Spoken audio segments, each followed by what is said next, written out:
무자비하대요. 성격이 아버지 이상으로 무자비하다. 용서가 없어요. 아버지 때 권력을 쥐고 있던 사람들은 다 없애는 거예요. 술 버릇이 상당히 나쁘다. 술만 먹으면 앞에 뭐 어른이고 아이고 상관없대요. 뭐 그냥 육두문자 날리면서 북한에 장거리 버스가 있거든요. 딸내미 자리를 확보하기 위해 가지고 가족이 로테이션으로 그 자리를 지켜줘요. 버스 좌석으로. 왜 그러냐? 골 아프단 말이죠. 네, 안녕하십니까. 2008년에 북한을 탈북해가지고 2008년도에 1월에 탈북을 해서 4월에 입국을 한 김주성이라고 합니다. 네, 현재는 도연사랑회라고 해서 정의고 민간단체 대표를 맡고 있고, 네, 그 다음에 개인 유튜브를 진행하면서 연사활동도 조금씩 하고 있습니다. 북한 고위 인사들의 숙청이 일어나고 있습니다. 이러한 변화가 북한 내부 권력 구조에 어떤 영향을 미치고 있나요? 북한이 현재 3대째 내려왔잖아요. 3대째 내려왔는데 저는 뭐 김정일 때까지 살았기 때문에 세습이 될 때마다 일종의 특징들이 있어요. 그 특징에 공통점이 있어요. 공통점이 뭐냐면 결국은 숙청이에요. 숙청. 네. 그러니까 김정일이가 정권을 잡으면서 김일성 때 그 소위 말하면 측근들, 예, 아버지의 측근들, 예, 뭐 그런 대로 김정은만큼은 아닌데 김정일 때도 많이 아버지의 측근들을 견제했거든요. 예, 견제하고 어떤 경우는 내리치기도 하고, 예, 그러니까 뭐 아마 그 아시는 분은 아실지 모르겠지만 김정일 때 가장 큰 숙청 사업하게 되면은 단식 구소련이에요. 소련의 부른제 군사대학 아카데미 사건이라는 게 있었어요. 예, 이게 뭐냐면은 북한은 예전도 그렇고 지금도 그렇지만은 러시아의 군사 기술이라든가 일제 군사 분야에 대한 러시아에 우태하고 있거든요. 우이고에서 러시아에 유학을 보내고 봤는데 부른제 군사대학이라고 러시아에서 유명하잖아요. 거기에 갔던 양반들이 한마디로 말해서 친러파다 뭐 이런 누명을 뒤집어 씌워가지고 그 아카데미 군사대학 유학을 갔다 온 사람들 다 숙청했어요, 모조리. 김정일이가. 네. 왜 그랬을까요? 하는 거죠. 김정일은 그때 당시 벌써 아버지 한 데서 제일 먼저 뺏은 게 뭐냐. 뭐 뺏었다고 말하면 안 되죠. 후계자가 되면서 제일 처음에 김정일이가 차지한 게 뭔지 아십니까? 군권이에요. 최고사령관부터 됐어요, 이 양반은. 네. 당권은 뭐 당연히 아버지가 살아있고 국가주석이니까. 네. 아무튼 그 상황에서 일단은 아버지한테서 군 통수권부터 뺏은 거예요. 그래 놓고 그 다음에 이자처럼 군사 아카데미 사건이라는 걸 보려고 가지고 딱 이렇게 숙청을 했단 말이죠. 김정은 때도 똑같아요, 보면. 김정은이가 정권을 잡고 나서 제일 먼저 숙청한 사람이 누굽니까? 당시에 북한군 총참모총장. 그 양반 한마디면 북한군이 통째로 움직이는 그런 지휘권을 가진 이영호라는 총참모장부터 죽였거든요. 네. 이 사람이 어떤 사람이니까 김정일의 자기 아버지의 오른팔이었어요. 제가 듣기에도 이영호라는 사람은 김정일하고 어릴 때부터 거의 동정별에서 같이 자랐다고 해요. 네. 그 사람을 먼저 숙청했어요. 그래서 나 깜짝 놀랐다니까. 네. 그러니까 감히 그거는 김정일이도 그 정도는 못했단 말이죠. 근데 김정은이는 가차없이 했어. 그래서 난 그게 되게 궁금했거든요. 야, 이 양반까지 이렇게 없앤다고? 제일 처음에? 했는데, 후에 그 외교관을 하시다가 이쪽에 오신 분, 한테 이야기를 들었더니, 그거 왜 그렇게 됐대요? 그랬더니, 김정일 때도 그랬지만, 김정은 때도 그렇고, 북한의 최측근들, 그러니까 한마디로 말해서 최고 존엄을 직접 아래에서 지지하고 있는 최측근들에 대한 감시가 있냐 없냐라고 놓고 볼 때, 있다. 이거를 김정은이가 감시해라 하는 것이 아니라, 북한의 보입을 하는 것이 이거는 의례히 의도적으로 아무리 신임이 두텁고 김정은의 오른팔이다 1인자다 뭐다 어쨌다고 최측근이라고 해도 그들의 집에는 몽땅 다 도청이 다 돼 있대요. 그건 제가 해서 김정일 때도 그 이야기를 들었는데 아니 그렇게 믿을 만한 사람이 도청을 해 하니까 그게 보이부의 일이라는 거예요. 근데 결국은 그 이영호라는 사람도 결국 뭐냐면 국회에서 술 먹고 와가지고 저녁에 집에 들어와서 와이프랑 앉아서 이렇게 한잔하면서 그 김정은이가 됐으니까 와이프가 아이고 젊은 분이 됐네 이거 어떻게 될까요 여보 이렇게 이야기하니까 내가 알기 뭐야 그 젊은 놈이 뭘 알겠어 그러고 한마디 도청에서 들어갔다잖아. 아시다시피 보이부도 자기 아첨을 해야 된단 말이죠. 이거 큰 건 잡았다. 네, 김정은한테 보고하죠 당연히. 이거 보세요 이렇게 하고 있다. 김정은이가 없애라 이렇게 되는 거죠. 그로부터 시작을 해가지고 결국은 김정일이 영구차를 잡았던 김정일이가 죽었을 때 그 영구차 있잖아요. 7명이 이렇게 붙들고 이렇게 호송을 했어요. 그 7인방이라고 하거든요. 김정일 때 최측근 7인방 김정일 포함 말고 그 7인방이 결국은 김정은이가 다 없앴잖아요. 다 없어요 다. 거기 장 장성택도 포함되어 있지만 이런 식으로 해서 결국은 김정은이는 뭐냐면 아버지 때 권력을 쥐고 있던 사람들은 다 없애는 거예요. 그래야 자기가 마음 놓이겠죠. 라는 것은 아까도 말씀드렸지만 북한의 또 다른 세력, 장성택이도 결국 뭡니까? 친중파라는 이야기 들었잖아요, 그도. 장성택은 어디까지나 김정은이를 뒤집어 엎자는 사람이 아니라 어떻게 해서라도 개혁개방을 통해서 북한을 좀 잘 살게 해서 우리 척가 좀 잘 내세워보자고 해서 중국하고 이게 좀 이게 그 친밀하게 연결 가져가지고 뭐 황금평 뭐 무슨 프로젝트라든가 뭐 이쪽 그 라진선봉 쪽에 뭐더라 아무튼 그쪽으로 해서 중국하고 해서 뭐 단동 평양 고속도로라든가 뭐 이런 걸 다 하자고 했던 사람이에요. 근데 결국은 그까지 다 없앴단 말이죠. 그러니까 김정은의 의도는 또 다른 세력. 러시아와 중국하고 연관된 그 어떤 사람들이 자기 측근 간부들 중에 누군가 있을 수도 있잖아요. 특히나 아버지 때. 그러니까 이거를 견제한 것이 아닐까. 그로 인해서 이런 대대적인 인사 조치. 또 하나는 뭐 아시겠지만 워낙에 김정은 정권에 와서 특징적인 하나가 뭡니까? 외교관들이 그냥 줄줄이 계속 오잖아요. 골 아프단 말이죠. 김정일 때만 해도 그런 게 없었던 것 같은데 고작에서 김일성 때도 제가 알고 있는 이집트 대사하다가 미국으로 간 사람 그 사람부터 제가 몇 명 손꼽을 정도인데 뭐 김정은 정권 와서 뭡니까? 태영호 공사부터 시작해가지고 뭐 저명길인가 뭐 그분 그다음에 저도 잘 아는 류현우 대사 뭐 계속 오잖아요. 얼마 전에 그것도 쿠바에서 또 오고. 그러니까 그런 걸로 인해서 그 외교 부문에 대해서도 상당히 경제를 하고 있는 것 같아요. 그러니까 뭐 용서가 없어요. 김정일 때는 그나마 용서했던 것 같은데 어떤 저 들어보니까 김정은이는 무자비하대요. 성격이 아버지 이상으로 무자비하다. 근데 그거를 좌중시키고 뭔가 이게 그 억제시키고 그 유화시키는 역할을 김여정이가 한다는 그런 이야기도 있고 정확한 건 모르겠지만 오빠 이러면 안 돼. 그리고 술버릇이 상당히 나쁘다. 뭐 이런 이야기도 들었어요. 술만 먹으면 앞에 뭐 어른이고 아이고 상관없대요. 뭐 그냥 육두문자 날리면서 그냥 뭐 폭군처럼 그렇게 논다잖아요. 북한을 이해할 때 군과 당을 따로 봐야 하는 건가요? 김정은이 두 곳을 완전히 장악한 상황이라고 볼 수 있나요?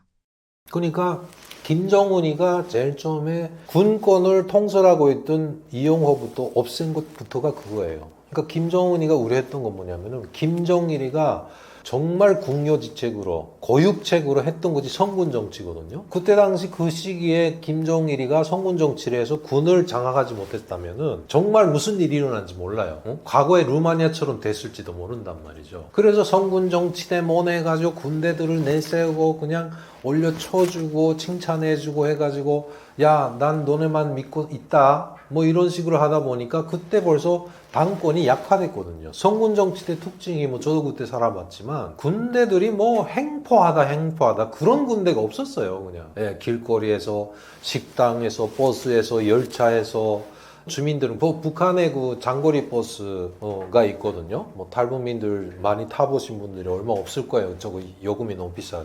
그 버스 같은 거를 타면은 북한은 우리처럼 시간제로 버스가 떠나는 것이 아니라 어느 지역에 출발하는 버스든 버스 정류소에서 버스가 사람이 다 정원이 다 찰 때까지 안 떠나요. 그러니까 예를 들면 딸내미가 먼데 시집 갔다가 놀러 온 거죠. 그래서 보내야 돼. 그 애기까지 있어. 그러면 딸내미 자리를 확보하기 위해 가지고 가족이 로테이션으로 교대교대로 그 자리를 지켜줘요. 버스 좌석을. 딸내미가 그냥 떠날 때까지 하루가 될지 이틀이 걸릴지 모르니까 거기서 기다렸다 버스가 다 사람이 차서 보면은 이제 오후에 떠난대 하면 딸내미 빨리 데려와서 앉히고 하는데 그렇게 해서 버스가 떠나는 임박에 군대들이 와요. 대체 보면 그때 그 돌아치는 군대들이 많았어요. 장교 하나에다가 그 하전사들 한 2명, 3명 데리고 다니거든요. 딱 조폭들이에요, 조폭들. 그래갖고 와서 버스 떠나기 전에 버스 못 떠나게 앞에 병사들이 막아요, 버스 떠나려면. 막아가지고 그 버스 차장이 어쩔 수 없이 문 열잖아요. 안 열면 유리창 깨요, 군대들이. 그 다음에 유리창 깨고 뭐 하니까 그 다음에 열어요. 열면은 탁 와서 그 하전사들이 먼저 올라가서 애기 엄마가 뭐가 없어요. 비켜! 딱 이렇게 세워가지고. 그래서 거기에 떡 앉아갖고 그냥 그 좁은데 사람이 가득한데 앞좌석에다가 장교라는 놈은 이렇게 떡 등받이에 기대고 다리 턱 올려놓고 앞사람 그 머리 있는데 다리 턱 올려놓고 가래침 맛 뱉고 그냥 치고 담배 피우고 이게 당시 성군 정치의 모습이었단 말이죠. 식당에서도 똑같아요. 뭐 그러니까 커플들이 이렇게 앉아서 밥 먹잖아요. 그 군인들이 들어왔다가 괜히 옆에 앉아가지고 희약가시고 온다 그래요. 그 다음에 밥 뺏어 먹고 뭐하고 돈 뺏어 먹고 뭐 난리도 아니었어요. 그러니까 이렇게 해서 성군 정치가 진행이 되면서 한쪽으로는 사회적으로 그런 무리를 일으키기도 했지만 김정일의 성군 정치는 뭐냐면 군권에다가 상권을 안겨준 거예요. 그러니까 군대들이 그때 당시 국가가 마비되고 아무것도 못 주고 하니까 군부에서 뭐냐면 김정일한테 우리한테 상권을 달라. 우리도 자체적으로 무역하겠다. 해가지고 북한의 각 병정별로 무역회사가 없는 병정이 없잖아요. 아직도 있어요, 그 회사는. 예를 들면 호위사령부, 청참모부, 호위사령부 산하에는 청문산 무역회사. 그 다음 뭐 청참모부 산하에는 뭐 저 청정치국이다. 청정치국이다 54부대 뭐 장성택이가 가졌다 뭐 어쨌다는 그런. 그건 승리무역회사, 뭐 여러 가지 회사들이 다 있는데 그 성군정치 때가 생겨가지고 군대들이 군부대가 직접 갔다가 군복 입은 놈들이 중국 드나들면서 장사를 한 거예요. 그래서 달러를 번 거예요. 김정일이 그냥 곧 냅둘 수밖에 없었던 거죠. 그러니까 이들이 군 장성들이 돈을 얼마나 갖고 있는지 누구도 몰라요. 그거 보러 갖고 무슨 자기네 자체적으로 자기네 부대 내고 군인 들고 뭐지 식량 분다, 군복 산다, 뭐 한다. 그렇게 해요? 안 하지. 다 자기가 그냥 저 행용을 하지. 그러다 보니까 김정은 입장에서는 아버지가 망가놓은 이 무자비한 이 군권, 군 그 통수권자들이 못 믿어온 거죠. 저는 그렇게 생각을 해요. 그래서 다 그것도 숙정을 하고 그 다음에 약화된 당권도 다시 올려 세우기 위해 가지고 지금 밸런스를 맞춰서 그럼 다시 당권을 군권에 당을 앉혀놨잖아요. 지금 여러 가지 대책을 했잖아요. 그 사이에 보면은 뭐 무력부 자체를 뭐 이렇게 내각 산하에다 두고 뭐 하고 이런 식으로 여러 가지. 절대 권력인 1인자 김정은을 제외한 2인자 이하의 권력은 어떻게 결정되나요? 북한 권력 구도에서 철저하게 그 아래에서 권력을 행사한다거나 이게 있을 수가 없는데, 그러니까 이게 권력이라고 말하기는 자기 직분상 허용된 범위가 있단 말이죠. 그거까지는 참견해. 그러니까 예를 들면은 대학 학장이거든요. 김일성대와 같은 북한의 명문대 학장인데 학장 권한으로 학생을 그 부정입학은 시킬 수 있어요. 이거까지는 김정은이 참견을 안 하는 거죠. 그죠? 그 다음에 당 내부에서도 똑같아요. 여러 가지 부서가 많은데 예를 들면 재정경리 부장이에요. 재정경리부가 노동당 내에서는 가장 돈을 많이 쥐고 있는데 재정경리부에서 이번에 차를 하나 샀다. 근데 이 용도가 뭐냐 할 때 이 용도가 중앙당의 어느 부서에서 어떤 간부가 타는 겁니다. 이것까지 승인받고 승인은 받죠 당연히. 근데 김정은이가 그거 가지고 뭐라고 안 하는 거죠. 그러니까 그게 어떤 것이냐에 따라서 이 질문에 답이 되는 겁니다. 그러니까 한마디로 말해서 김정은이가 승인을 해야 해결되는 문제를 누군가가 했다? 난리 나는 거죠. 그러니까 김정일 때 어떤 일이 있었냐면 김정일이가 그때 그 약점이라면 약점이에요. 그 양반이 그냥 술 좋아하고 그냥 밤에 잠 안 자고 그냥 주색에 빠져있던 그런 형태였잖아요. 그러다가 몸이 상해가지고 그다음에 술도 끊고 막 했는데 늙음하게. 김정일이가 정치 방식이 특징하면은 파티 정치, 연애 정치라고 했었어요. 항시적으로 야밤에 간부들 불러서 그냥 먹고 마시고 즐기고 여자 부르고 뭐하고 하면서 간부들한테 환심을 사고, 그 다음에 돈을 집어주고. 그러니까 뭐 여러 가지 그때 저도 북한에 있을 때 그런 고위층들한테 그런 비특 이야기를 들었는데 그러니까 이게 술상마저에서 술 마시잖아요. 그러면 갑자기 양주 한 병 뚝 내놓고 그걸 이렇게 이런 맥주 컵에다 딱 따른대요. 그 한 병을. 그 다음에 그 1000달러인지 1500달러인지 이게 뭐 봉투에다가 달러를 넣은 걸 갖다 탁 넣고 이거 원샷 하는 놈 이거 가져가 뭐 이런 짓을 했다는 거예요. 그러니까 그런 식으로 해서 간부들이 그냥 술 먹기 좋아하니까 놀기 좋아하고 하니까 그렇게 해서 간부들이 김정일이한테 막 따라다니고 형님은 따라다니는 그런 격이었단 말이죠. 근데 그때 어떤 일이 생겼냐면은 모든 북한에서 무슨 회사를 만들거나 기관을 만들거나 뭐 하는 결론은 뭐다 비준을 받는다고 해서 김정일의 결재가 없이는 진행이 안 돼요. 그죠? 그래서 이걸 북한에서는 비준이라고 하는데 방침이라고 하거든요. 그러니까 예를 들면 이번에 무역회사 하나를 만들려고 합니다. 연구소 하나를 만들려고 합니다. 목적은 뭐고 어쩌고 저쩌고 다 써서 그 다음에 이거를 노동당을 거쳐서 또는 내각을 거쳐서 결국은 김정일의 서기실이라는 곳에 올라가서 그 다음에 김정일 책상 위에 서류가 가는 거예요. 그럼 김정일이가 하나씩 이만큼 되는 걸 다 이게 결제를 해야 되거든요. 그 양반이 할까요? 안 해요. 서기실에서 다 하는 거예요. 그거를 대리 사인을. 그러다 보니까 이 서기실의 일부 모모한 양반이 어떻게 했냐면 무역회사를 하나 만들어요. 그러니까 우리로 말하는 페이퍼 컴퍼니랑 똑같은 거예요. 그런 사기꾼들이 많았어요 한때 북한에서. 그래서 그 다음에 김정일이가 사인을 안 했는데 사인한 것처럼 해서 위조를 해가지고 회사를 만들어요. 그 다음에 김정일의 방침이라고 해서 김정일이 어떤 때는 그런 서류마다 이런 회사를 만들려고 합니다 하면 결제 밑에다가 글을 남겨요. 이 회사는 꼭 필요합니다. 아니면은 이 회사에게 절대적인 권한을 주세요. 이런 글귀를 남길 때가 있거든요. 그러면 그 김정일의 그 친필이 들어간 이 방침은 절대적이에요. 검찰이 됐든 뭐가 됐든 누구도 어떻게 못 다치는. 근데 그걸 위조하기 시작한 거예요. 북한에서 한때. 예. 그래서 고집 방침이네, 위조 방침이네 가서 한 번 막 난리가 난 적이 있었는데 똑같아요 지금도. 예. 근데 김정은은 절대 그렇게는 안 하겠죠. 젊으니까 아직까지 너무 의욕이 넘치니까 절대 그런 일은 안 생기리라고 보는데 하여튼 그런 상황이다 보니까 또 다른 사람이 권력을 행사한다라는 거는 결정적인 면에서는 있을 수가 없고 다만 김주애라든가 이설주가 예를 들면 김정은이는 안 갔는데 어느 날 유치원을 찾아갔다 학교에 찾아갔어요. 이설주가 와서 학교 교장한테 요즘 뭐 애로되는 문제가 뭐예요? 이렇게 물어봐요. 그러면 애들한테 이거 우유라도 좀 줬으면 좋겠다라든가 뭐가 알았어요. 제가 원수님한테 김정일한테 남편한테 말을 할게요. 라고 해서 우유가 공급되는 경우는 있을 수 있어요. 이해되죠? 근데 주애도 똑같아요. 뭐 주애도 그렇게 하는지 그냥 제 아빠만 졸졸졸 따라다니면서 난 구경만 하는 걸로 알고 있는데 그러니까 그런 거는 있을 수 있다는 거죠. 최근 외교 행사에서 김주애의 행동과 복장이 큰 화제가 되었습니다. 후계자 연출에 가까울까요? 일단은 이 김주애 자체를 이게 북한의 현재 외교 행보에 가담을 시킨다 아니면 거기에 김주애가 외교 행보에서 큰 역할을 한다 하는 것은 제가 볼 때는 어불성설이라고 보고요. 김주애는 어디까지나 김정은의 딸일 뿐이지 그 어떤 직함을 가지고 있는 것도 아니고 그 다음에 김주애를 후계자로 단전 짓는다는 것은 아직 시기상조가 아닐까.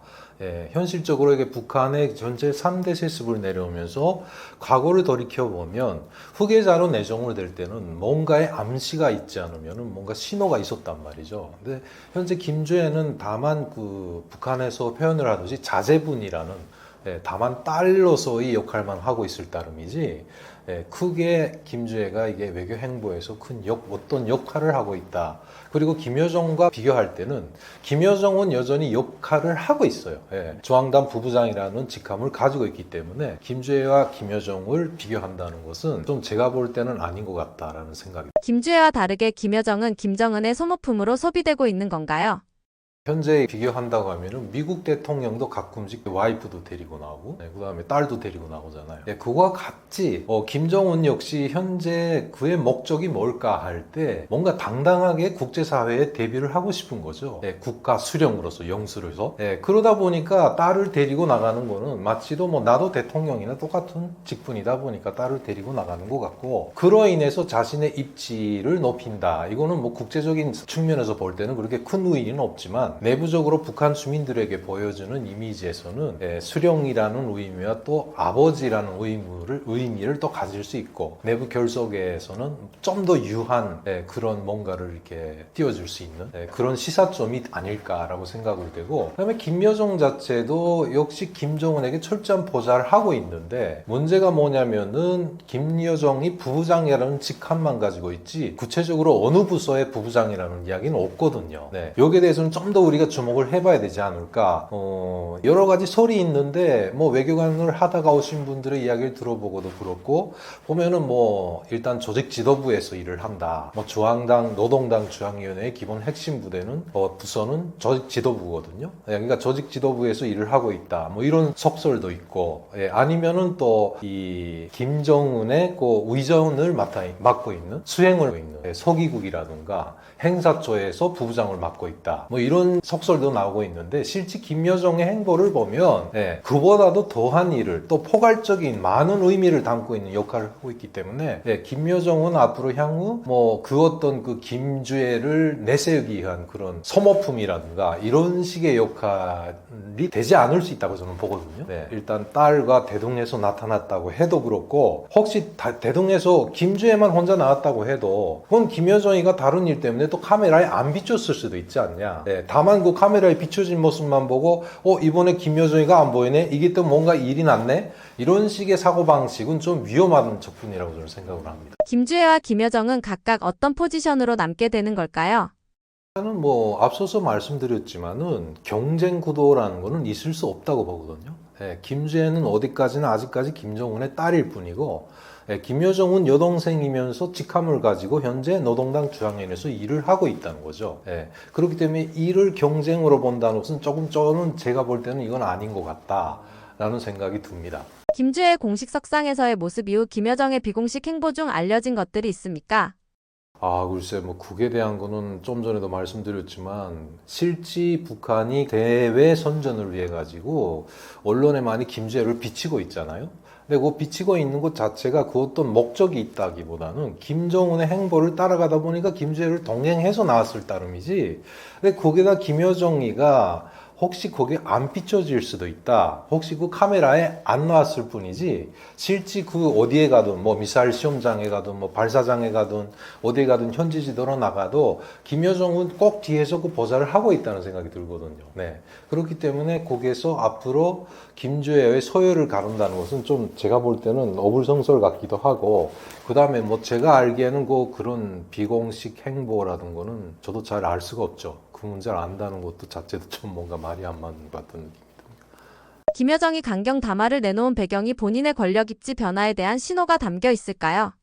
북한이라는 체제에서 그 모든 공개적인 발언, 특히나 대외적인 문제에서 발언을 하는 거, 우리 남북 관계도 그렇고, 이거는 아무리 김여정이라 해도 김여정이 개인의 의사를 그대로 대변한다는 것은 말이 안 됩니다. 모든 것은 김여정의 발언 그 자체도 김정은의 일종의 무슨 뭐 암시가 있었다거나, 이런 방향을 받았다거나, 그로 인해서 나오는 발언이지, 이거는 어디까지나 김여정 개인의 발언이 아니라는 거죠.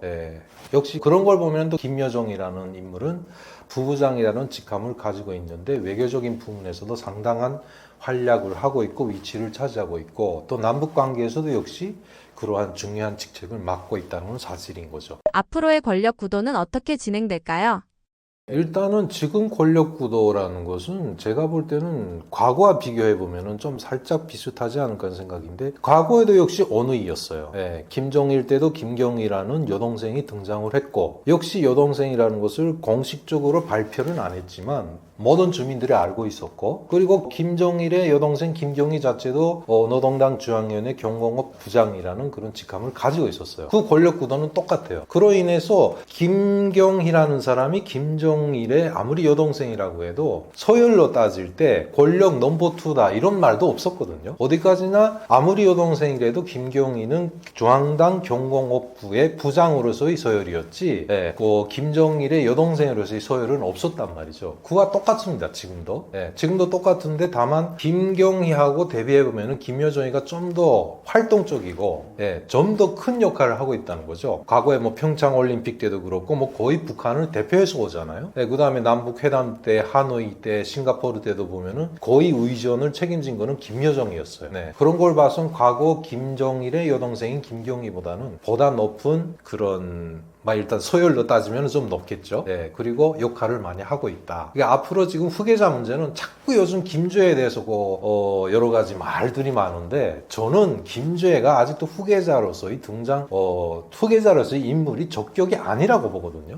일단 뭐 연령 차도 있고, 지금 현재 김주혜가 아직도 미성년자인데 벌써 김정은이 같이 40대인데 50대도 안 갔는데 이걸 후계자를 운운한다는 거는 말이 안 돼요. 제가 볼 때는. 그렇기 때문에 어디까지나 아까도 말했지만 김정은의 딸로서의 등장, 딸로서의 존재감을 앞으로도 과시하는 것 뿐이지 그 이상도 그 이하도 아니라고 저는 생각을 하고 있고요. 권력부대는 이대로 나갈 것 같습니다. 가서 만약에 뭐 김정은이가 뭐 당장 죽거나 뭐 급변사가 있거나 뭐 여러 가지 그런 특이사항이 있기 전에는 이 권력구도 그대로 갈 거예요. 그리고 좀 더 제 개인적인 생각이지만은 현재 북한이라는 나라가 김정은의 최종 목적이 뭘까 이렇게 따져볼 때, 김일성이가 서거한 다음부터 현재 북한은 명실공히 공식화된 국가 주석이 없어요. 김정일도 국방위원장으로서 생을 마감했고, 김정은 역시 국무위원회 위원장이었잖아요. 그러니까 행정적인 직함을 함으로써 그 나라를 대표하는 김일성이 저런 조선민주주의인민공화국 국가주석이라는 직함이 없어요, 지금. 그러니까 그 자리를 깨차기 위해서 김정은이는 열심히 매진하고 있는 거죠. 여러 가지 그 과정에. 그다음에 그렇게 된 다음에 그 김정은이가 언젠가에 가서 국가주석에 명함을 달고 직함을 달고 등장을 할 때 김여정이 그 어떤 권력 구도에 당을 책임진다거나 당에서 보다 좀 높은 뭐 조직 비서가 됐든 뭐가 됐든 이런 식으로 올라가는 전망으로 보면 그렇게 가지 않을까라는 생각입니다. 김주애는 연막이라는 의견에 손을 들어주신 것 같은데 그렇다면 진짜 후계자는 어떤 인물일까요? 후계자설로 굳이 말하자면 북한이 워낙에 가부장적인 사회예요. 거기다가 뭐 지금 아직까지도 우리도 한때 그 대한민국의 여성 박근혜 대통령이 여성 대통령으로 나타나기도 했었잖아요. 아주 경이로운 일인 거죠. 근데 북한이란 체제에서는 역시 여자가 정권을 진다는 거는 그건 제가 볼 때는 어불성설이고 그 가부장적이고 아직까지도 봉건 세습이 그대로 이어지고 있는 남성 위주의 사회인데 이 김주애 말고도 또 아들이 있잖아요. 아까도 말했지만 연령적으로 따지고 볼 때 김정은이 아직 젊어요. 이런 상황에서 지금 후계자를 내세워가지고 뭔가 하재도 일단 후계자로 등장이 됐을 때 김정일 때도 보면 그래요. 뭔가 업적이 있어야 되거든요. 그러니까 김정일도 후계자로 공식 석상에서 김정일이가 공식적인 후계자입니다 하고 발표하기 전에 벌써 1964년인가에 김일성 종합대학을 졸업을 하고 노동당 중앙에는 선전선동부에서 일을 시작해요. 그때도 후계자라는 말은 없어요. 그러나 아들이다라는 거는 다 간부들 속에서는 알고 있었고 그 다음에 주민들은 몰랐던 거예요. 그 다음에 쭉 차곡차곡 쌓아가지고 그 다음에 1980년대 와서 비로소 후계자입니다라는 거를 공식적으로 명시를 했지. 그러니까 이런 과정이 없잖아요 지금. 김주애한테는 없어요. 그렇다고 해서 뭐 김주애가 뭐 학생들을 데리고 무슨 뭘 행사를 했다거나 뭐 모임을 가졌다거나 뭐 이런 주민들에게 주입을 할 만한 그런 자료가 없기 때문에 저는 아직까지 김주애 후계자설은 좀 비현실적이라고 보고 좀 호황하다고 봐요. 건강에 문제가 있어서 후계자를 급하게 정하고 있다라는 루머는 어떻게 생각하시나요? 그거는 조금 좀 거리가 멀지 않을까라는 생각이고 현재 벌써 김정은의 건강에 뭐 이상설이 있다거나 그 어떤 신호가 왔다면은 일단은 지금처럼 이게 공개 행보를 할 수가 없죠. 그리고 외국에도 안 내보내고 더구나 또 신변의 위험이 닥쳐왔다거나 뭐 그런 것도 있을 수 있단 말이죠. 한마디 말해서 북미 관계가 첨예화돼 가지고 뭐 미국이라는 것도 결단을 내리면 하면 하는 나라잖아요. 과거에 뭐 오사마 빈라덴도 그렇고 뭐 그다음에 이라크의 그 이쪽도 그렇고 모든 걸 그냥 선제 타격을 하잖아요. 근데 북한인 경우는 그런 위기가 닥쳐오지 않았다는 거죠, 지금 현재는. 내가 볼 때는. 그렇기 때문에 김정은이의 이상설이라든가 건강 이상설이라든가 그런 위기의 순간이 왔다고는 볼 수 없기 때문에 지금 김정은의 후계자설을 거론을 한다는 거는 좀 아직 시기상조라는 생각이 들고 만약에 김정은한테 그 어떤 뭐 급변 사태가 일어나가지고 뭐 죽었다거나 이렇게 되면은 저 개인적인 생각이지만은 4대 세습은 못 간다고 봐요. 또 다른 형태의 북한 정권이 산생되지 않을까라는 생각이 듭니다. 안정적으로 세습이 가능한 상황일까요? 저는 안정적으로 세습이 이루어진다고는 단정을 못 줘요. 왜 그러냐면 아직 갈 길이 멀어요. 아무튼 갈 길이 멀고 김정은이가 벌써 50대 넘어가고 60대 간 다음에 두고 봐야 될 일이기 때문에 아직도 못해도 한 20년은 있어야 되는 거잖아요. 그러니까 20년 후의 일을 누가 알겠습니까? 모르잖아요. 그러니까 지금은 그냥 가는 거죠. 가는데 김정은이가 건강을 유지하면서 20년 동안 가게 되면 지금 상태로 그냥 쭉 유지되다가 아마 후계자를 등장을 시키겠죠. 그러니까 이제 아들도 있다는 소리 있잖아요. 그 아들이 그때 되면 20년 지나면 어른이 돼요. 그럼 그때 가서 또 다른 아들이 나타나서 후계자임매 하고 또 등장할지도 모르잖아요. 아무튼 제가 볼 땐 김주애는 아니라는 거죠. 저는 아니라고 생각을 합니다. 일단은 그 또 다른 형태의 북한, 막 가설이긴 한데 제가 개인적으로 33년을 북한에서 살면서 뭐 국가 연구기관에도 있었고 여러 가지 뭐 정치 조직에서 근로단체 조직에서 뭐 일도 좀 해보고 많이 해봤는데요. 사회생활도 해보고 했는데 북한이란 체제가 철저하게 뭐 1인 숭상, 1인 숭배, 그 다음에 최고 존엄을 꼭대기에다 내세워 놓고 뭐 김일성주의가 어쨌네, 뭐가 어쨌네, 철학적으로 논리적으로 지금 그런 체계를 굳고 독재 체제를 한마디로 독재나 같은 거죠. 독재 체제를 만들어 놨는데 그거를 지탱해주는 그 일종의 세력이라고 봐야 되죠. 그러니까 북한이라는 나라가 생긴 것 자체가 과거에 뭐 좀 공부를 하신 분들은 아실 거예요. 김일성이 혼자서 단독으로 일본을 일제를 멸망시켜서 그 나라를 세운 게 아니란 말이죠. 예. 아시다시피 구소련이 거기다 개입을 했고 중공군도 개입을 했고 그렇잖아요. 뭐 우리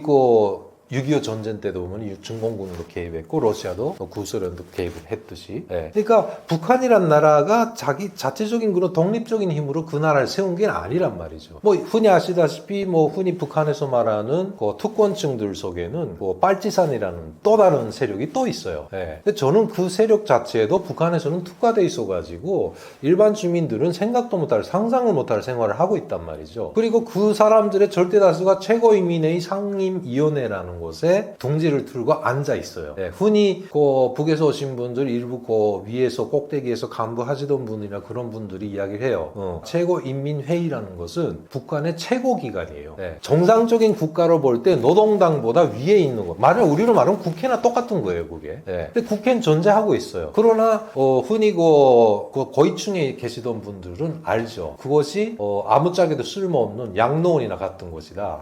간부들이 일을 하다가 나이가 먹고 이제는 더 이상 쓸모가 없다 하면 최고인민회의 직함을 줘가지고 거기서 그냥 편하게 있으라 이런 격이거든요. 근데 사실 그래요. 뭐 예전에 김영남이라는 사람이 꽤 오래 했거든요. 그 사람도 역시 어찌 보면은 김씨 패밀리하고 또 다른 세력의 그런 인간이거든요.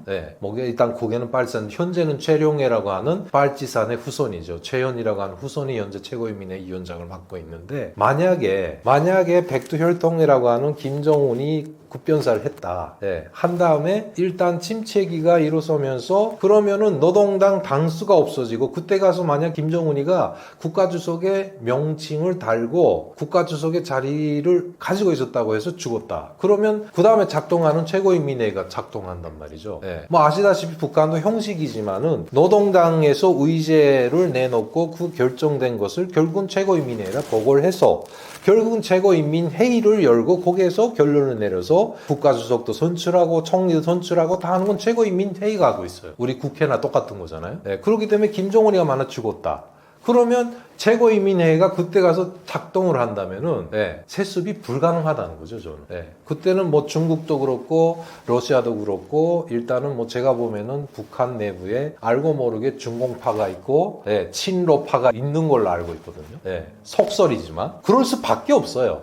지금 그 유착 관계를 보면 알잖아요. 1948년부터 계산을 하게 되면 뭐 거의 50년이 한 70년 이상이 지나갔어요. 그래도 아직까지도 북한이라는 나라를 못 놓고 있는 것이 러시아하고 중국이기 때문에 꼭 그런 연관된 세력들이 있지 않을까라는 생각이기 때문에 저는 어찌 보면 그때 가서 김정은이가 만약에 20년 사이에 국변사를 한다면 또 다른 형태의 북한 체제가 태어나지 않을까. 친중파가 됐든 친로파가 됐든 그때 가서는 그 역학관계에 따라서 뭐 중국이 등을 밀든 러시아가 등을 밀든 해가지고 또 다른 그런 괴뢰 형태의 정권이 세워지지 않는가. 뭐 그렇게 되면 또 방향이 달라지겠죠. 저는 그게 또 꿈이기도 해요. 세습은 이젠 안 된다라는 생각이 들기 때문에 그런 가설을 세워봤습니다. 세습을 하기에는 북한 주민들의 충성심도 낮아 보이고 시야도 많이 열린 것으로 보이는데 어떻게 생각하시나요?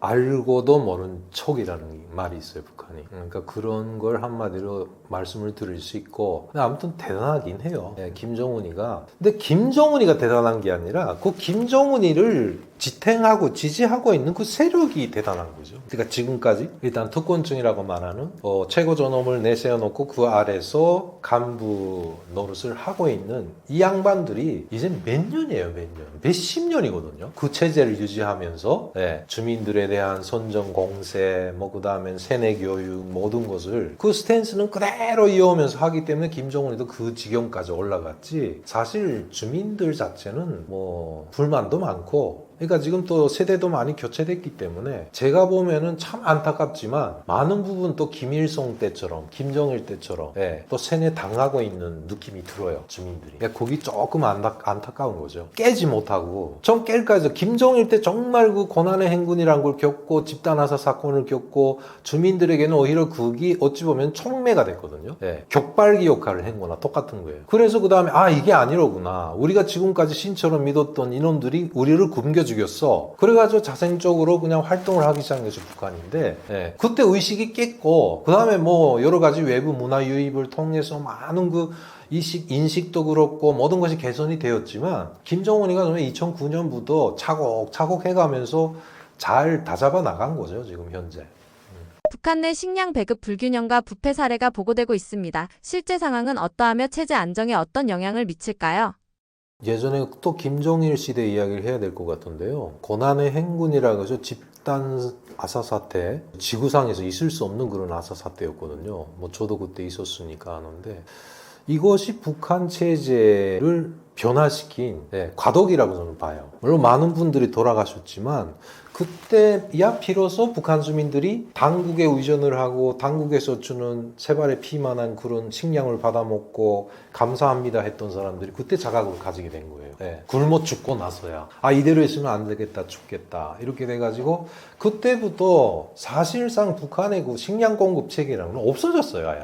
없는데 그 다음에 그래도 북한은 그게 그 식량 배급 체계가 멎었다고 말을 안 했거든요. 그 다음에 뭐냐면은 2002년도 7.1 경제 조치라고 해서 일종의 이대로는 못 나가는 거죠. 그러니까 이미 전에 시행했던 사회주의 계획 경제 관리 체계는 이제는 더 이상 통하지 않게 됐단 말이죠. 그렇게 되니까 2002년도에 7.1 경제 조치라고 해서 김정일이가 골머리 앓다가 결국은 그때 일부 자본주의 경제 방식을 도입을 한 거예요. 한마디로 말해서 쉽게 야 이제 우리 모르겠으니까 너네 알아서 먹고 살아라 한 것이 7.1 경제 조치예요. 그래가지고 독립채산제라든가 일부 자본주의 형태의 경제 방식을 허용을 한 거죠. 그 다음에 무역 같은 것도 중국이 대체 대중무역이었는데 그것도 예전에는 중앙이 꽉 틀어지고 지방 같은 경우는 이렇게 무역할 권리를 안 줬는데 그때는 지방도 마음대로 직접 그 중국 사람하고 만나서 그 다음에 지방에 있는 당 조직이 책임을 져가지고 자기네 지방에 있는 식료 공장, 신발 공장, 옷 공장들을 중국하고 합병을 하기 시작한 거죠. 그래서 그때부터 북한이 차츰차츰 안정을 찾기 시작한 거랑 똑같아요. 근데 그 체제 속에서 결국 주민들은 뭐냐면 장마당이라는 북한식 시장 경제에 의거해가지고 거기서 자체적으로 우리처럼 벌어먹고 살기 시작한 거죠. 그 다음에 힘이 있는 기업, 아까 말한 것처럼 중국하고 뭔가 합병을 하는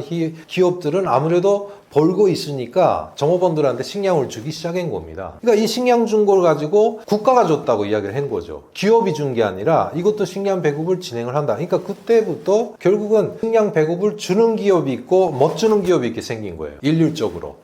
그러니까 이게 계속 지속되는 거예요. 지금까지도 지속되고 있어요. 그러니까 북한 주민들은 뭐냐 이제는 체제에 대한 믿음이라든가 의존심은 없어졌어요. 그러니까 제가 나올 때도 2008년도 당시에도 그래요. 똑같아요. 장마당에서 장사하던 분들이 이야기를 해요. 그 통제를 아무리 해도 좋고 학습 시키고 뭐 학습회도 하고 강연도 하고 생활총화도 하고 일체 다 하겠는데 장사할 시간만 달라고 그랬어요. 주민들이 모든 염원이 그거였어요. 시간만 달라고. 그러니까 장마당만 제발 없애지 말아달라. 이 상황이 계속 놓여 있다가 오히려 김정은 체제를 가만히 들여다보니까 그 코로나 이후로 결국은 이게 중국 위주로 돌아가던 북한 시장이라는 것은 유통을 통해서 벌어먹는 시장이거든요. 근데 그 북한 시장을 움직이는 원동력은 중국이었어요. 모든 상품들이 중국 상품들이 들어와서 유통되고 뭐하고 나가고 뭐 이런 식이었는데 이게 코로나 때문에 완전 막혔잖아요. 그 다음부터 북한이 코로나 이후부터는 내수경제를 일부 내수경제 뭐 자그마한 거 예를 들면은 뭐 지금까지 중국 거 과자를 먹고 있었다면 이제 국내산 과자도 만들고 맥주도 만들고 이런 것들을 많이 소비품들을 많이 만들어 가지고 시장을 유통을 시켜서 지금 그걸로 시장이 돌아가고 있잖아요.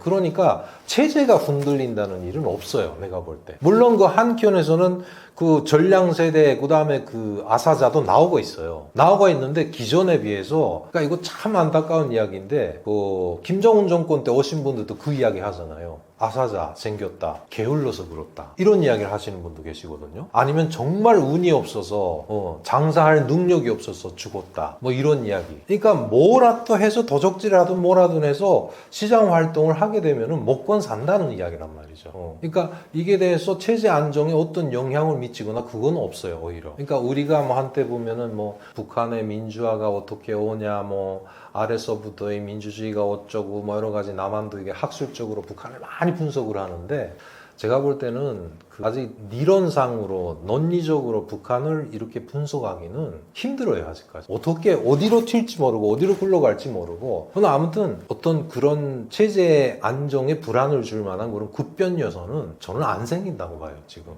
북한의 장마당, 암시장, 불법거래 시장은 북한 주민들에게 어떤 존재이고 이러한 경제가 김정은 체제에 미치는 영향은 무엇인가요?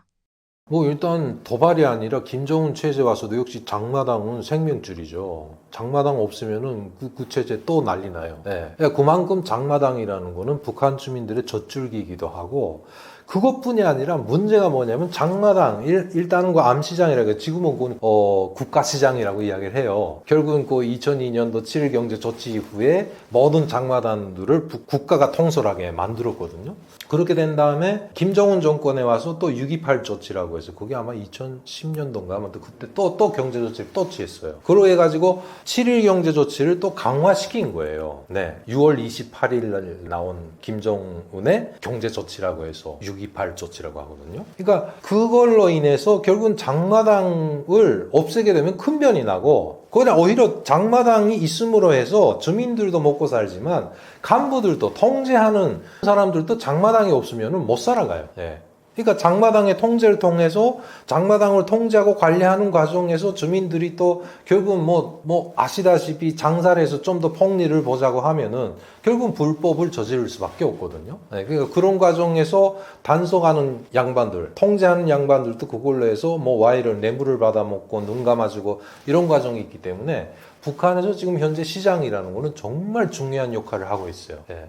그러니까 이거는 없앨 수가 없는 거죠. 그러니까 예를 들면 제가 있을 때도 그런 이야기가 있었어요. 북한의 장마당에서는 고양이 뿔 내놓고 다 판다. 고양이의 뿔이 있어요? 없어요. 없잖아요. 네. 고양이의 뿔이 있을 수가 없단 말이죠. 그만큼 다 있단 말이죠. 다. 네. 그러니까 뭐 실제 장마당을 꼭 겪어보신 분들 그런 증언 들어보셨는지 모르겠는데, 시장 내에서 파는 물건 외에도 북한 시장은 아무 곳이나 가면은 입구라든가 어느 한 장소에 사람들이 그냥 서 있어요. 잡담을 하면서. 그저 가서 그쪽으로 그 사람들이 서 있는 장소에 가게 되면 그 사람들이 쭉 우르르 다가와서 뭘 찾으십니까? 하고 물어봐요. 그러면 거기 시멘트 있냐? 뭐 있냐? 제가 있을 때도 똑같아요. 심지어 뭐냐면은 군사건설이라고 해서 북한은 민간 군사훈련상 방공호를 많이 만들어요. 굴을 파괴하거든요. 가짜 굴이지. 그러니까 이게 뭐냐면은 민간 군사 방어 시스템상 각 기관이 산을 하나 맡아가지고 산에서 동굴을 파요. 터널을 파요. 그래가지고 그 터널 안에 뭐냐면 가짜 포 있잖아요.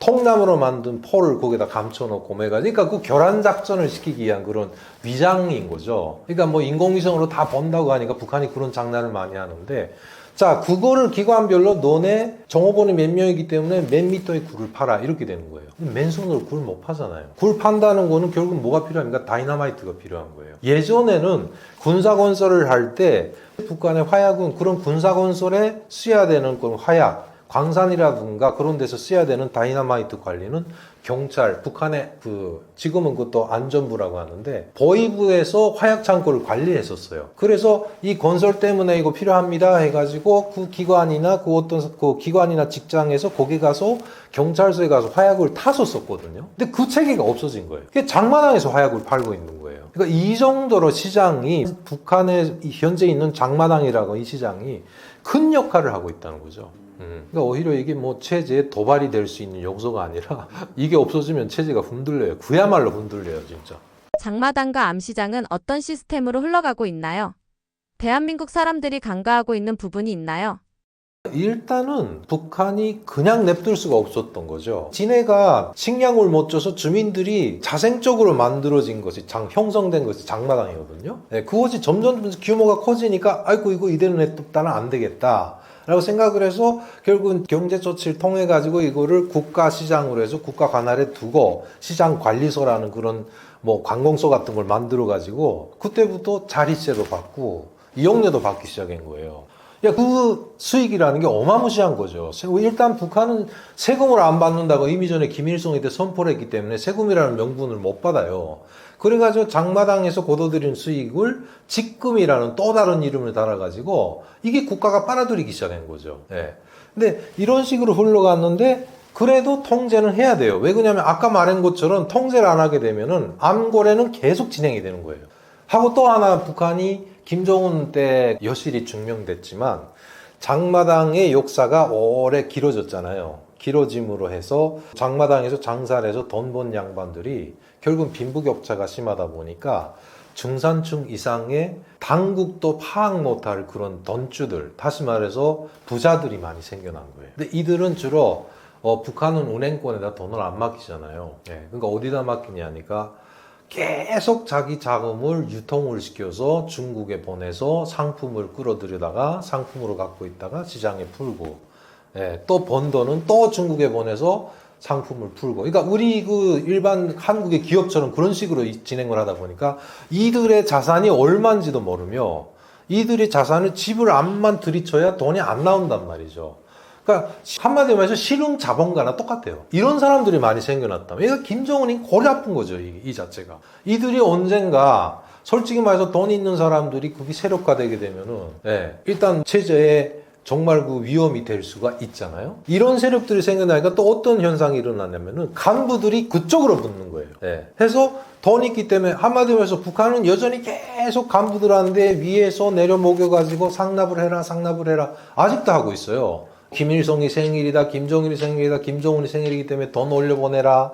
그 다음에 노동당원들은 1년에 2g씩 무조건 충성금이라고 해가지고 사금이 됐든 뭐 석금이 됐든 금을 무조건 내라고 그냥. 그러니까 애들까지도 초등학교 학생들도 1년에 토끼 가죽 한 마리씩 한 매씩 내라. 이런 식으로 해서 거기서 왜 원천을 주민들한테서 수탈을 해서 돈을 벌고 있잖아요.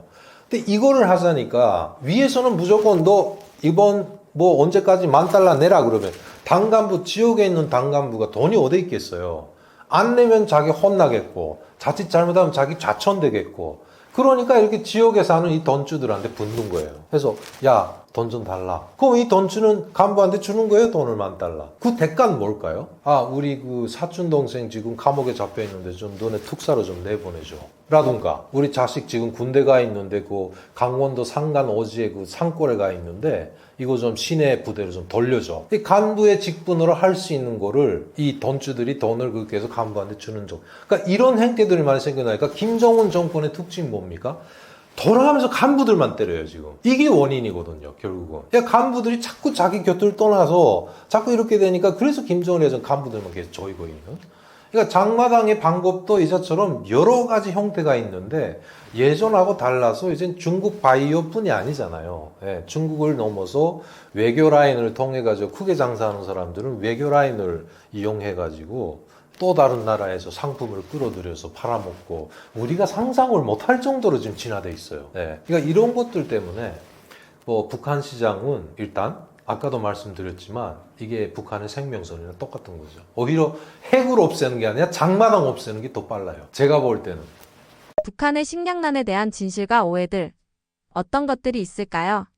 북한이란 나라는 정확한 통계를 잡을 수가 없어요. 그리고 실제 북한에도 통계국이라고 하는데 각 도시군별로 통계 기관이 있거든요. 통계를 잡고 있어요. 인구도 그렇고 그 다음에 경제 분야도 그렇고 심지어 그러니까 그 통계국에서 일을 하는 친구가 있었는데 그 양반한테 이야기를 들어보니까 심지어 각 지역에 있는 장마당 있잖아요. 시장. 그러니까 이게 그 국유화된 다음이에요. 거기에도 통계를 잡아요. 그러니까 어떻게 잡냐니까 그래서 이 사람들이 말했잖아요. 그 세금을 안 받는다고 하는데 장마당에 출입하는 사람들의 자릿세를 받고 그 다음에 그 월 이용료를 받기 시작하다 보니까 장마당에서 앉아서 장사하는 사람들을 인원을 장악을 할 수가 있는 거예요. 그러니까 통계가 산출되는 거예요, 거기서. 그 다음에 그 사람들한테 개별적으로 시장관리소 사람들이 대체 보면 장사꾼들, 북한 장사꾼들이 우리도 같아요. 장사꾼들끼리 하는 너 얼마 벌었냐? 이거 나 이달에 얼마 벌었어. 분이 슴슴치 않게 말하잖아요. 매출 우리 한국도 같잖아요. 식당업 같이 하시는 분들 너 매출 얼마야? 아 저게 매출 얼마야? 다 알고 있잖아요. 그것처럼 해서 시장에서 유통되는 화폐에 대한 그런 통계까지 잡고 있었어요. 근데 북한은 자기네가 지들이 잡은 통계를 절대 공개 안 해요. 아시다시피 그건 국가 기밀이라고 하고 자기네가 잡은 통계가 뭐 GDP가 됐든 GNP가 됐든 그런 게 산출되는지 안 되는지 모르겠지만 정상적인 국가가 아니라서 그 숫자에 대한 거는 비밀로 간주하기 때문에 그게 노출되는 걸 싫어한단 말이죠. 그런데 그런 상황에서 북한 주민들 현재 식량이 가끔씩 보면은 뭐 북한 전문 매체나 이런 데서 올해 농사가 뭐 어떻게 돼서 뭐 몇만 톤이 어쩌고 저쩌고 이게 솔직히 제 입에서 그 말하는 것도 그렇지만은 북한의 정확한 정확한 휴민트가 있는 것도 아니거든요. 거의 다 그 북중 접견 지역에 사는 주민들하고 전화 통화를 통해 가지고 얻어지는 정보들이라서 그들이 물론 간부들이 전화하는 사람들도 있겠죠. 그 와중에는. 그러나 그런 사람들을 통해서 정확한 북한의 식량 사정을 파악을 한다는 것은 힘들어요, 사실. 그렇기 때문에 일부 이 탈북민들이 친인척들을 통해 가지고 그 친인척들이 북한에 살고 있으면서 야 요즘 어때 그러면 어디서 아사자가 생겼대, 굶어 죽었대. 네. 이거 어떻게 확인합니까? 못하는 거죠. 그러니까 풀린 건 아니에요, 사실은. 근데 궁정적으로 볼 때 식량이 넉넉한 건 아닌 것만은 사실이에요. 부족하긴 했는데 어느 정도 심각한가 하는 걸 정확히 잡을 수가 없다는 거죠. 그리고 제가 듣기로는 뭐냐면 예전만큼 쌀 소비량, 그러니까 식량 소비량이 작아졌대요. 왜 그러냐면은 대체 식품들이 많아졌다는 거예요. 그러니까 아까도 말한 것처럼 북한에도 이제 라면도 여러 가지 많이 생겼고 빵도 많이 만들고 팔고 그 다음에 세대가 바뀌면서 역시 똑같아요. 예. 젊은 세대들은 라면이나 빵 먹고 뭐 이런 걸 먹겠다고 하지 밥만 안 먹기 때문에 그러니까 예전에 제가 2008년도 올 때 대체 보면 통계청 애들도 이야기하는 거 보면 별거 다 통계 잡아요. 4인 가족일 때 최소 치료 식량을 한 달에 얼마를 소비하냐. 그러니까 4인 가족일 때 40kg에서 50kg라고 그랬거든요. 근데 4, 50kg면 충분해요, 사실. 근데 실제 그때 당시 4, 50kg를 충만시키는 가족이 있냐니까 없었단 말이에요. 예. 장사를 해서 잘 되는 사람들은 그 이상도 먹지만 절대 다수가 장마당에 가서 하루벌이 하루살이 하는 사람들이 많았어요. 초기에는. 자본도 없고 마고 해서 예를 들면은 돈이 없으니까 장사 미천이 없으니까 빵 만드는 사람 집에 가서 매상으로 빵을 50개를 받아다가 이거를 너 5원에 장마당에서 5원에 팔아. 그리고 나한테 원가 2원만 가져가 너가 3원 가져가라. 이런 식이었단 말이죠. 이 사람들은 빵을 그날 팔아야 쌀을 사가지고 그날 하루를 버티는 사람들이 절대 다수였어요. 근데 그게 결국은 장마당에서 그렇게 장사하다가 번 사람들이 예전에 비해서는 한마디로 말해서 돈을 잘 벌던 사람이 많은 거예요. 이 단적인 실례로 보면은 김정은 정권 이후에 오신 분들 보면은 그런 대로 장사 잘하다가 데노미네이션 화폐 개혁 때 망해가지고 오신 분들이 꽤 되시잖아요. 그분들 이야기 따르면 또 똑같아요. 그놈의 화폐 개혁만 아니었다면 그럭저럭 살았다잖아요. 그러니까 그런 증상이 있기 때문에 일단은 식량 사정에 대한 거는 저도 정확하게 열악하다, 안 좋다 이렇게 말씀드릴 수 있는데 그게 어느 지경인가 하는 거는 정확히 알 수가 없어요. 저도 솔직히 북에 좀 아시는 분이 있어가지고 전화 연결을 해요. 하다 보면 올해 농사 잘 됐대. 올해 농사 잘 됐대 하는 사람이 어디 사람이라면 북중 접견 지역에 사는 사람이에요. 그 사람이 북한의 곡창지대, 다시 말해서 알곡 생산을 주도적으로 하는 거는 평안도하고 황해도거든요. 엄청 내륙에 있는데 거기 사정을 어떻게 알겠습니까? 다 풍문으로 들은 소리란 말이죠. 그리고 자기네 주변에서도 이 양강도, 환경도 쪽은 또 쌀보다도 옥수수나 그런 것, 감자 농사가 더 기본이기 때문에 여긴 수확고가 괜찮다는 거예요. 작년도보다 잘 됐다. 이런 이야기 하기 때문에 거기다 그럼 내가 뭐라고 하겠습니까? 그래? 그럼 너네 쌀 걱정 안 한다는 소리야? 그건 아니지 이렇게 된단 말이죠. 그러니까 정답이 없어요. 그에 대해서는. 냉철하게 말씀드리면. 그러니까 요기에 대해서 또 토를 다시는 분도 계시겠지만 북한이라면 무조건 그냥 식량난에 막 극심하게 막 이래가지고 아사자가 그냥 맨날 속출되고 그래야 된다라는 그런 것도 아니라는 거죠. 제가 볼 때는 정확히 몰라요. 그거는. 안다고 하는 것이 거짓말이 아닐까 냉철하게 말씀드린 거예요. 김정은과 푸틴 간 만남이 실제로 성사된다면 북한, 러시아와 더불어 중국과의 삼각관계에 어떤 전략적 의미를 갖게 될까요?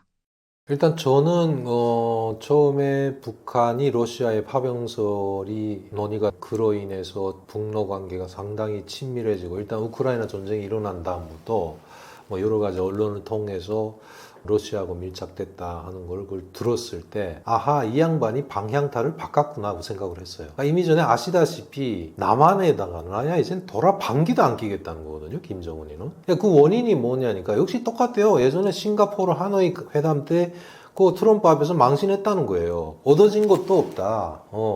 그때 그러니까 북한 내부에서도 그런 이야기 했었어요. 당시, 남조선 대통령이 나오라 하는 거 내가 아직 준비가 안 됐다. 시기상조다 하는데도 안 그렇다고 나오라 해서 나왔다가 개 망신만 했다고. 이런 식으로 북한 내부에서 간부들이 그런 이야기까지 한다는 정도였어요. 그래서 결국은 현실적으로 나왔지 않습니까, 답이. 김여정이가 연락사무소 폭파하고, 그 흐름을 보게 되면은, 단계별로 점점 하다가 마지막에는, 아야 뭐 완전히 폐쇄인 거나 똑같잖아요. 지금 문을 막았어요. 완전히. 통일전선부를 다 축소시키든 없앴든 여러 가지를 해가지고 통일전선부 간판 자체도 없애고 거기에 부장하던 김영철이도 딴 데로 보내고 뭐 그러면서 외교부의 역량을 강화하고 이렇게 해서 결국은 남한한데도 국가 대 국가 차원에서 하자 뭐 이런 식으로 나왔잖아요 지금. 그러니까 이제 이쪽을 통해서 결국 북한의 최종 목적은 그냥 미국인 거죠. 북미 관계를 어떻게 개선해서 일단 제재를 빨리 풀어야 돼요. 지금 제재가 걸렸다고 해도 북한은 할 짓은 다 하고 있잖아요 지금. 그러나 제한적이고 결국은 아버지 때 묶인 자산이 비밀 자금이 결국은 제재 때문에 아직도 묶여 있잖아요. 제가 알기에도 뭐 스위스 은행인지 어딘지 모르겠는데 그때 제재 때부터 묶인 그런 김정일의 비자금인가 뭔가 그것도 안 풀리고 있는 걸로 알고 있는데 김정은 입장에서는 아빠 유산인데 거기 탐이 안 나겠습니까? 그 김정남까지 죽이는 판인데 김정남도 뭐 보면은 그 양반이 그냥 뭐 괜히 그 가서 그 싱가포르나 마카오에서 무슨 카지노를 하고 있던 양반이 아니잖아요. 그거 다 그 김정일의 비자금 갖다 관리하고 막 그런 일도 했던 양반들이잖아요 다. 근데 그것도 김정은이가 들어오라 들어오는데 나 안 들어오고 그 다음에 김정남이한테 빨리 들어오라 돈에 대한 건 좀 이야기하자는데 이 양반이 안 받자고 그러다가 죽었잖아요 결국. 그게 괜히 그런 게 아니에요. 그게 무슨 권력 구도 때문에 막 그런 그 위험성도 있겠죠. 김정남 뒤에는 그 중국이 붙어 있었으니까. 그래서 러시아 쪽으로 간 거는 러시아 우크라이나 전쟁이 김정은한테는 하나의 창구였단 말이죠. 파병을 통해서 현재 여러 가지 군부 내의 상황이라든가 모든 것이 열악해요 북한은. 주민들은 뭐 장마당 가지고 뭐 어떻게 이렇게 저렇게 조금이라도 좀 보탬이 된다 하지만 군부는 그렇게 안 되거든요. 우리도 알다시피 뭐 국방비라는 게 어마무시하잖아요. 북한이 괜히 군대를 가자 100만 이상이나 아직도 유지한다는 게 그게 말이 안 돼요 지금 상황에서. 그래서 타결책으로 결국 전쟁이 일어나서 김정은이는 이번엔 방향타를 돌려가지고 러시아 쪽으로 가서 파병을 하고 그 다음에 러시아하고 유착 관계를 계속 유지하는 것과 동시에 그쪽을 통해서 국제 무대에다가 자기 자신을 과시하려고 하는 것이 아닐까라는 생각을 했어요. 그러면 결국 그렇게 됐잖아요 결국은. 그러니까 트럼프도 지금 와서 뭐 얼마 전에도 그 언론에 나왔지만은 아무런 조건 없이 김정은 만날 의사가 있다 뭐 이런 이야기까지 한단 말이죠. 그러니까 김정은의 목적은 뭐 거기까지 그 양반이 제 머리로 생각을 했는지 모르겠지만 어찌 됐거나 이쪽으로 갔든 뭐로 갔든 애로 가든 무조건 트럼프하고 만나겠다는 거예요. 만나는 구실이 문제인 거죠. 지금 보세요. 결국은 참전하고 있는 북한이 어찌 보면 크단 말이죠. 러시아하고 우크라이나 전쟁에서도 뭐 이렇게 뭐 듣기로는 뭐 계속 희생자가 많다고 하는데 한쪽으로 또 뭐 일부 그 속설에 의하면은 뭐 용맹하게 싸워가지고 북한군이 나타났다. 뭐 우크라이나군이 뭐 도망간다는 듯 어쨌다는 듯 공포의 대명사로 돼 있다는 듯 뭐 이런 식으로 물론 북한이 또 지어낸 이야기일 수도 있는데 그런 이야기까지 나오고 있거든요. 그러니까 지금 러시아 참전 파병뿐이 아니라 무기까지 제공을 하고 재래식 무기가 됐든 뭐가 됐든 여러 가지를 이렇게 제공을 하고 있는 상황에서 트럼프도 러시아 우크라이나 전쟁을 정식시키자면은 김정은이 보고 야 너 거기서 빨리 발 빼라 라고 이야기할 수도 있지 않을까. 그러니까 이런 것 때문에 김정은이는 최종 목적은 미국인데 그를 인해서 러시아와의 그런 관계를 지금까지 유지하고 있고 앞으로도 유지할 것이 아닌가. 그리고 저는 그 여러 가지 북한 전문가분들도 많은 이야기 하시는데 좀 개인적으로 생각하는데 북한의 군사 과학 기술은 모두 다 러시아거든요. 베이직이 기초가. 그러니까 핵 개발 기술부터 시작해서 모든 것이 다 러시아에서 흘러나온 것이지 북한이 독자적으로 진행을 했다는 거는 저는 없다고 봐요. 그러니까 그래서 러시아하고의 유착 관계는 뭐 제가 북에 있을 때도 그런 이야기 들었어요. 차관 형태로 빛이 러시아 한 데도 있고 중국 한 데도 있대요. 김일성이가 그때 엄청 많이 땡겨 쏟다는 거예요. 한마디로 말해서 중국하고 러시아. 그러니까 그거를 물어주는 대신이라는 것도 있겠지만 군사 전략적으로도 그렇고 경제적으로도 그렇고 중국이나 러시아는 절대 북한을 넣을 수가 없는 처지다. 그렇기 때문에 북러 관계는 이번에 중국까지 합세를 했지만 일단 한쪽에서 꼭 김일성 때도 그런 외교 방법을 썼어요. 등거리 외교라고 해서 김일성의 젖술집이 많아요. 거기 보면 여러 가지 사회주의 경제관리 문제라든가 모든 분야에 대한 걸 이 양반이 논문 형식으로 그 서술을 한 책이거든요. 거기에 어떤 제목이 있냐면 중국하고 외교 문제에 관해서 중국하고 러시아의 관계에 대해서 김일성이가 쓴 제목이 그 제목이 잠깐 아리까리한데요. 우리는 어떤 식으로 해야 하는가 뭐 이런 제목이에요. 아무튼 그래서 거기에다가 서술한 게 뭐냐면 나는 현재 중국과 중국과 러시아라는 의자의 가운데 앉아 있대요. 자기 처지가. 그러니까 의자 어느 한쪽에 앉아야 되는데 의자를 나란히 세워놓고 그 가운데 앉아 있다는 거죠. 그러니까 어느 한쪽에 의자를 빼면 자기는 넘어진다는 그런 이야기를 한 적이 있어요. 그래서 김일성 때부터 그냥 중국하고 아첨하고 러시아하고 아첨하고, 그때는 중국하고 러시아가 사이가 나쁘잖아요. 그런 갈등 관계를 잘 이용해가지고 김일성이는 계속 그냥 한마디로 말해서 구걸을 한 거예요. 그러니까 김정일 때는 보면은 어찌 보면은 러시아보다도 중국 쪽에 붙었었단 말이죠. 그건 어쩔 수 없죠. 중국 있고 북한하고 붙어있는 면적도 크고 직접적으로 또 가깝기도 했고. 근데 김정은이는 다시 러시아로 간 거죠. 제가 볼 때는. 그러니까 북러를 중시하고 러시아하고 사이가 좋게 되면은 중국은 문제가 없다고 본 거예요. 근데 결국 그렇게 흘러가잖아요. 물론 시진핑도 뭐 현재 중국 내부 문제로 해서 좀 골아픈 점이 많잖아요, 지금. 그러니까 이런 것 때문에도 이번에 결국은 그 중국의 시진핑도 김정은하고 그다음에 푸틴하고 불렀고, 그다음에 뭐 새로운 뭐 냉정 시대라고 하나요? 뭐 일단 동북아의 새로운 뭐 전선을 구축하는 것처럼 이게 지금 현재 돌아가고 있는데, 아마 그 전망적으로는 제가 볼 때 어느 타이밍에 뭐 일단은 트럼프하고 김정은하고 다시 만나게 될지 안 될지 모르지만, 만약 그렇게 돼서 미국이 어떤 조건을 내놓는가에 따라서 김정은은 아마 러시아를 배반하지 않을까. 배반한다기보다는 그 돌아서지 않을까. 또 그걸 또 중국하고 러시아는 가만 냅두지 않을 거예요. 그러니까 그 재미난 게 그거예요. 북한이 생존하는 그 조건의 하나잖아요, 결국은. 중국하고 러시아는 북한이 미국하고 친해지는 걸 싫어한단 말이죠. 오죽하면 김정일 때 저도 들은 이야기지만은 핵 확산 방지 조약. 그 조약에서 북한이 탈퇴했잖아요. 1990 몇 년도인가에. 그때 탈퇴해가지고 그 다음에 그 핵 가동시키고 뭐하고 플루토늄 뭐 생산한다 어쨌다 할 때, 그때 미국이 선제 타격한다 어쨌다 해서 막 난리 쳤었어요. 그랬더니 김정일이가 그때 당시 그 조명록이라고 해서 총정치국장 을 미국에 특사로 보냈어요. 그러니까 사실상 머리 숙이러 간 거예요. 갈 때 우리 간부들에서 그런 이야기 들었어요. 김정일이가 그때 조명록이라고 하는 특사를 보낼 때 특사한테 그랬대요. 야, 너 이번에 미국 대통령 가서 좀 내 말 좀 전달하라. 그래서 뭐요? 그랬더니 그러지 말고 남한에서 군대 철수하고 평양에 주둔하라 그래. 그리고 너네 패트리어트 갖다가 북중 접견 지역에다 패라고. 그만한 담력이 있나 좀 물어보라, 이렇게 이야기했다. 이게 뭘 말합니까? 동북아의 구도가 바뀌어요, 그렇게 되면. 미군이 만약에 북한에 주둔한다? 그쵸? 상상을 초월하는 일이 벌어지는 거잖아요, 그러면.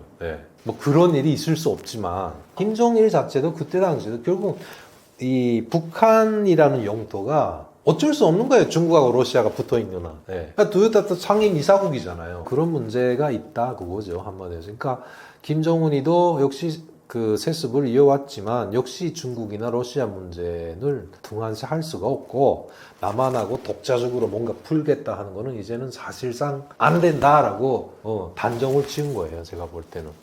김정은이 러시아와 중국 사이에서 가장 얻고 싶은 건 무엇일까요? 일단은 러시아하고 중국은 현재 북한이 나쁘게 말하면 김정은이가 잘 이용을 하고 있는 거예요.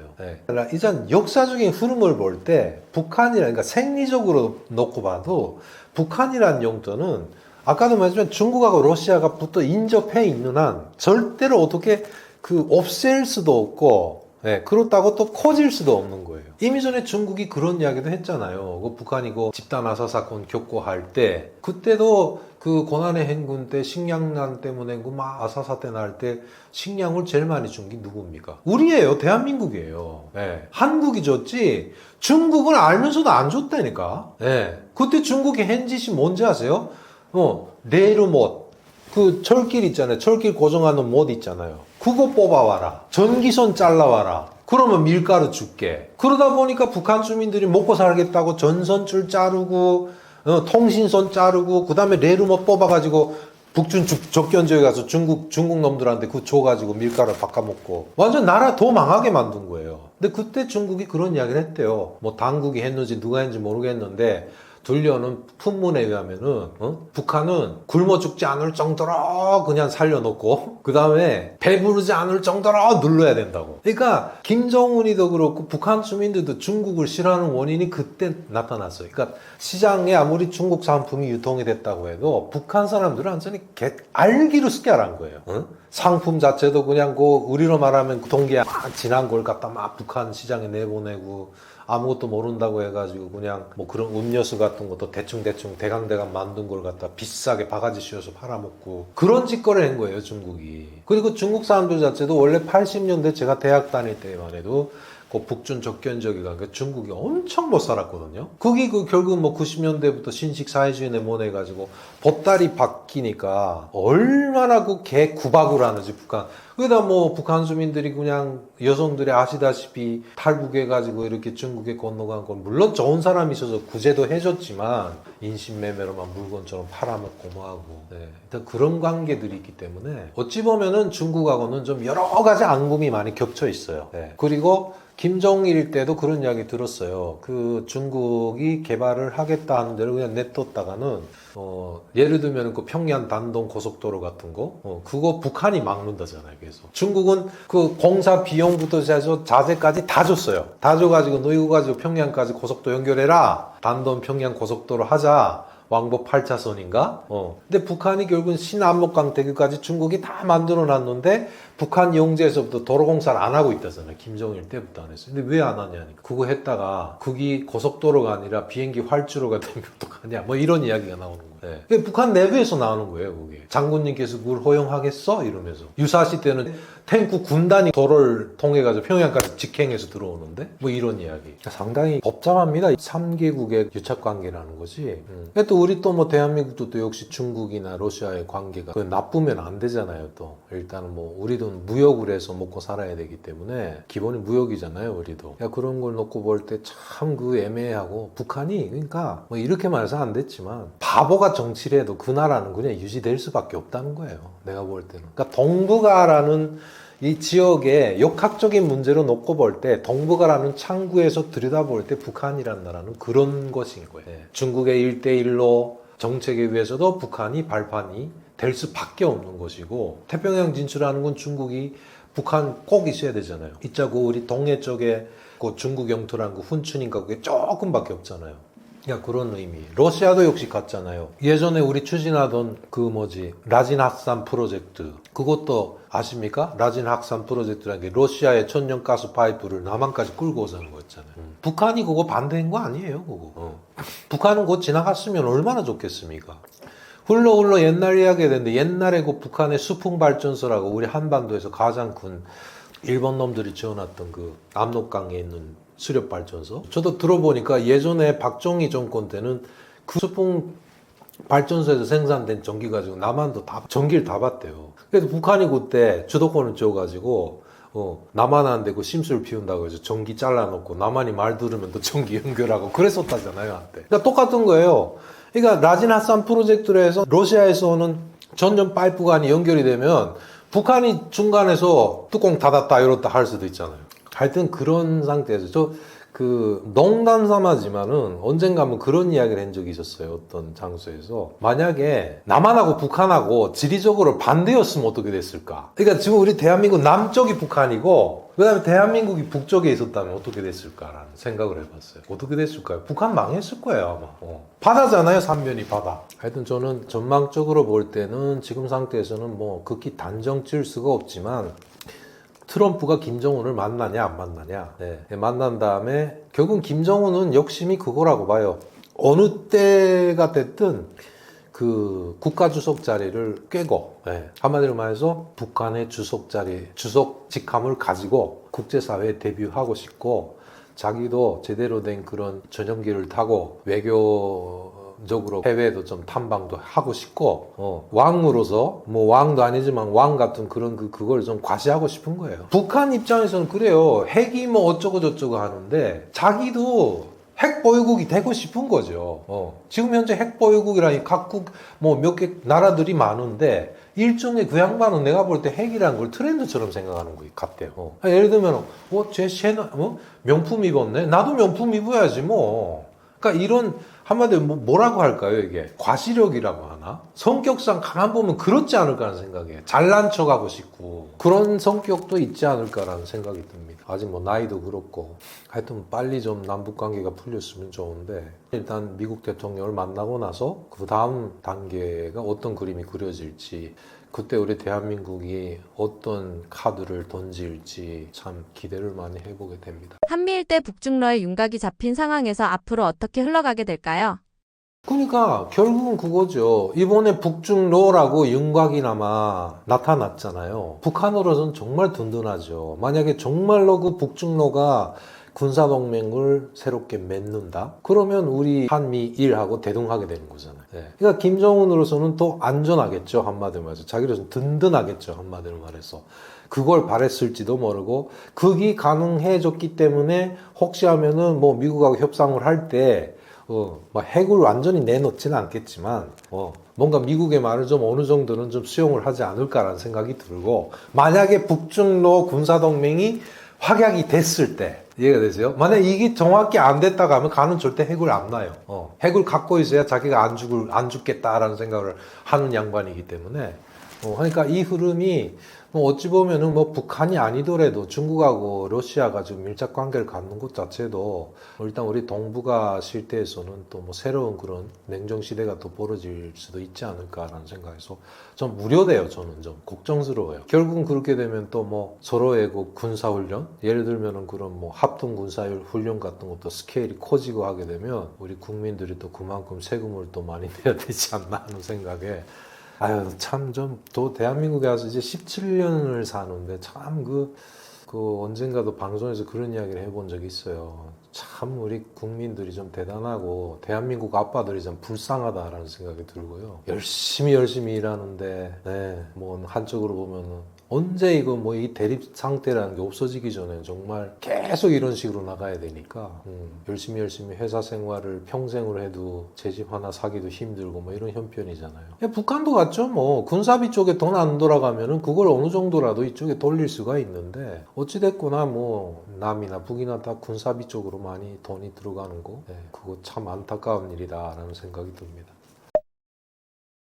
제 이야기를 통해서 통틀어 말씀드린다면 세계에서 유일무이한 분단 국가, 네, 뭐 독일도 통일이 됐는데 우리는 아직까지도 분단이 지속돼 있고 뭐 이젠 뭐 거의 반세기 이상이 흘렀는데 끝이 없잖아요. 그러니까 이게 끝이 없는 데서 결국 고생하는 거는 북한 주민뿐이 아니라 우리 대한민국 국민들도 많은 고생을 하고 있잖아요. 마음고생도 하고 그로 인해서 갈등도 생기고 양국화도 첨예화되고 뭐 여러 가지 그런 문제들이 많은데 제발 좀 좋은 날이 왔으면 좋겠다. 그리고 북한을 앞으로 우리가 바라볼 때 어떤 시각에서 바라보느냐에 따라서 우리 그 국민들의 북한에 대한 인식도 바뀔 거고 학술적으로 볼 때도 북한을 어떤 식으로 봐야 되냐 이런 문제들을 좀 더 정확하게 인지할 수 있는 그런 문제에 제가 조금이라도 좀 보탬이 될 수 있었다면 감사하겠고 지금도 현재 암투병을 하고 있는데 한 2년 이상을 활동을 못했었고요. 그래서 늘 좀 저를 응원해 주시는 분도 많은데 이 자리를 빌어서 조금씩 지팡이를 짚고 있다가 지팡이를 버렸습니다. 그래서 앞으로도 열심히 활동을 하고 여러분들에게 북한에 대한 몰랐던 것을 제가 아는 것을 다 말씀드리고 싶고 열심히 하겠습니다. 많이 응원해 주시기 바라겠습니다.